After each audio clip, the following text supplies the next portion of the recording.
Sir ಒಂದು script ಇತ್ತು, short ಫಿಲ್ಮ್ಗೆ produce ಮಾಡ್ತೀರಾ ಅಂತ ಕೇಳ್ಪಟ್ಟೆ. ಹೌದು. ಇದಕ್ಕಿಂತ ಮುಂಚೆ ಯಾವ್ದಾದ್ರು ಶಾರ್ಟ್ ಫಿಲಮ್ ಮಾಡಿದ್ಯಾ? ಸರ್ ಇಲ್ಲ, ಬಟ್ ನಾನು ಮಾಡ್ತೀನಿ ಸರ್, ಒಂದು ಅವಕಾಶ ಕೊಡಿ. ಯಾವುದು ಮಾಡಿಲ್ಲ ಅಂದರೆ ಹೆಂಗಪ್ಪ ಪ್ರೊಡ್ಯೂಸ್ ಮಾಡೋದು? ಸರಿ, ಒಂದು ಕೆಲಸ ಮಾಡು, ನಾಳೆ ಸಂಡೇ ಅಲ್ವಾ, ಒಂದು ಶಾರ್ಟ್ ಫಿಲಮ್ ಶೂಟ್ ಮಾಡಿ ಎಡಿಟ್ ಮಾಡಿ ತಗೊಂಡು ಬಾ. ನಿಂಗೊಂದು ಚಾಲೆಂಜ್ ಇದು. ಸರ್ ನಾಳೆ ಒಂದಿನದಲ್ಲಿ ಹೇಗಾಗುತ್ತೆ ಸರ್? ಒಂದು ದಿನದಲ್ಲಿ ಹೇಗೆ ಒಂದು ಶಾರ್ಟ್ ಫಿಲಮ್ ಮಾಡೋಕ್ಕೆ ಸಾಧ್ಯ ಇಲ್ಲೋ, ಅದೇ ರೀತಿ ಎಕ್ಸ್ಪೀರಿಯನ್ಸ್ ಇಲ್ದವ್ರಿಗೆ ಪ್ರೊಡ್ಯೂಸ್ ಮಾಡೋಕ್ಕೂ ಆಗಲ್ಲ.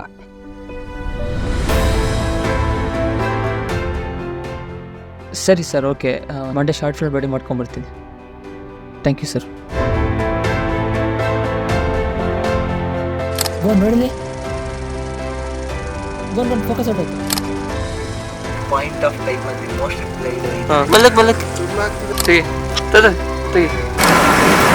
ಭಾಗವಾನ್ ಅವನು ಸ್ವಲ್ಪ ಶೇಕ್ ಆಗ್ತಿದ. ಭಾಗವಾನ್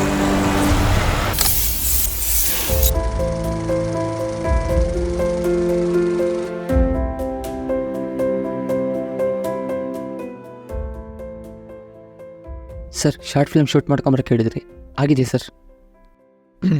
ಹೌದಾ? ಕೊಡಿಲ್ ನೋಡೋಣ.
ಎಲ್ಲರೂ ಇಷ್ಟಪಡೋ ಹಾಗೆ ಅವ್ರವ್ರ ಜೀವನ ಇದ್ದಿದ್ರೆ ಈ ಜಗತ್ತಿನಲ್ಲಿ ನನ್ನಷ್ಟು ಖುಷಿಯಾಗಿ ಯಾರೂ ಇರ್ತಿರ್ಲಿಲ್ಲ.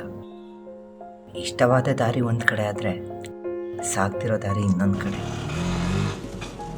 ಅಂದ್ಕೊಂಡಿದ್ದನ್ನು ಮಾಡೋಕ್ಕಾಗದೇ ಇರೋ ನೋವು, ಇಷ್ಟ ಆಗದೇ ಇರೋ ಕೆಲಸನ ಮಾಡು ಅಂತ ಕೂಗ್ತಿರೋ ಜವಾಬ್ದಾರಿ ಅನ್ನೋ ಕೂಗು. ಸಮಯ ಸಾಗ್ತಾ ಇದೆ, ನನ್ನ ಕನಸು ಗುರಿನೂ ಅದ್ರ ಜೊತೆನೆ. ಕಣ್ಣಿದ್ದು ಕುರುಡನಂತಾದೆ. ಈ ಜೀವನನೇ ಹೀಗೆ.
ಎಲ್ಲೋ ಇರಬೇಕಿದ್ದು ನಾವು ಇಲ್ಲೇ ಇದ್ದೀವಲ್ಲ ಅಂತ ಕೊರಗೋ ಪ್ರತಿಯೊಂದು ಕ್ಷಣನೂ ಥೋ ನನಗೆ ಯಾಕೆ ಹೀಗೆಲ್ಲ ಆಗ್ತಾ ಇದೆ, ಯಾಕೆ ನನ್ನ ಲೈಫಲ್ಲಿ ಹಿಂಗಾಯಿತು ಅನ್ನೋ ನನ್ನಲ್ಲೇ ನಾನು ಕೇಳ್ಕೊಳ್ಳೋ ಆ ಪ್ರಶ್ನೆಯೊಂದೇ ಕೊನೆಗುತ್ತರ ಅಂತ ಸಿಕ್ಕಿದ್ದು.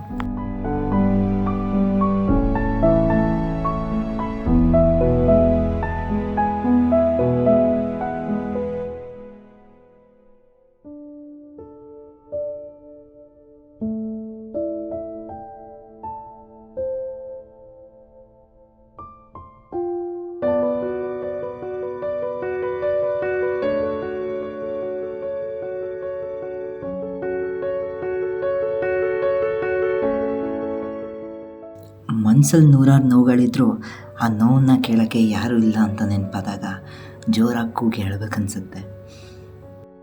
ಹೇ, ಯಾಕೆ ಇಷ್ಟು ನೋವಲ್ಲಿದೆಯಾ, ಆರಾಮಾಗಿರು, ನಾನಿದ್ದೀನಿ ಅಂತ ಯಾರಾದರೂ ಹೇಳ್ತಾರ ಅಂತ ನನ್ನ ಮನಸ್ಸು ಯಾವಾಗಲೂ ಹಂಬಲಿಸ್ತಾ ಇರುತ್ತೆ. ಆ ದೇವರಿಗೆ ನನ್ನ ನೋವು ಕಾಣಿಸಿಲ್ಲ ಅಂದಮೇಲೆ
ಎಲ್ಲರ ಜೀವನದಲ್ಲೂ ಈ ನೋವು ಇರುತ್ತೆ.